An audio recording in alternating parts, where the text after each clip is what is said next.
ఆంధ్రప్రదేశ్ తూర్పు ప్రాంత విద్యుత్ సంస్థ పార్వతీపురం మన్యం సర్కిల్ ఆధ్వర్యంలో విద్యుత్ భద్రత ప్రమాదాల నివారణపై మంగళవారం అవగాహన ర్యాలీ నిర్వహించారు. ఈ కార్యక్రమానికి పార్వతీపురం మన్యం జిల్లా సూపరింటెండింగ్ ఇంజనీర్ పి త్రినాథరావు ముఖ్య అతిథిగా హాజరై జిల్లా collector doctor N Prabhakar Reddy ఆదేశాలతో ర్యాలీని ప్రారంభించి మాట్లాడారు.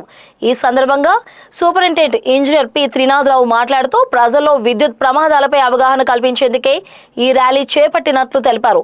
పార్వతీపురం, పాలకొండ, సాలూరు టౌన్ లో విద్యుత్ ఉద్యోగులందరూ సమిష్టిగా ఈ అవగాహన కార్యక్రమాలు నిర్వహిస్తున్నామని చెప్పారు.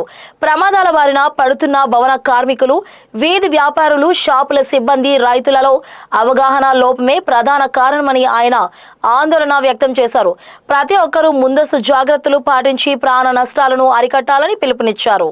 నేడు ఆంధ్రప్రదేశ్ తూర్పు ప్రాంత విద్యుత్ సంస్థ పార్వతీపురం మన్యం సర్కిల్ ఆధ్వర్యంలో విద్యుత్ ప్రమాదాలపై అవగాహన కలిగించే నిమిత్తము పార్వతీపురం టౌన్లో, అలాగే పాలకొండ, సాలూరు టౌన్లో కూడా మొదటిగా ఒక ర్యాలీని నిర్వహించి ప్రజల్లో అవగాహన కల్పించాలనే ఉద్దేశంతో విద్యుత్ ఉద్యోగులందరూ సమిష్టిగా ఈరోజు గౌరవనీయులైన కలెక్టర్ గారు అనుమతితో ఈ ర్యాలీ ప్రారంభించడం జరిగింది.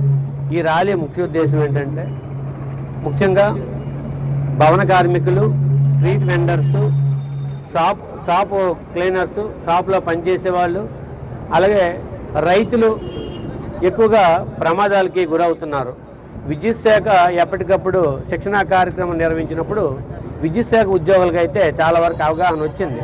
కానీ సామాన్య ప్రజానీకానికి అవగాహన లేక ఈరోజు చాలా ప్రమాదాలు జరుగుతున్నాయి. ప్రమాదాలు ఎక్కువ శాతం అవగాహన లేమి వలన జరుగుతోంది. దానికి ఒక ప్రయత్నంగా ఈరోజు ఈ కార్యక్రమాన్ని చేపట్టడం జరిగింది. ఇందులో భాగంగా మనం ముఖ్యంగా పబ్లిక్ చెప్పవలసింది ఏంటంటే, మీరు విద్యుత్ వైర్లని తడి బట్టలు అలాగే తడి చేతులతో ఉన్నప్పుడు విద్యుత్ వైర్లకు దూరంగా ఉండాలి, తాకకూడదు. మరి అలాగే నాణ్యమైన విద్యుత్ పరికరాలు వాడాలి.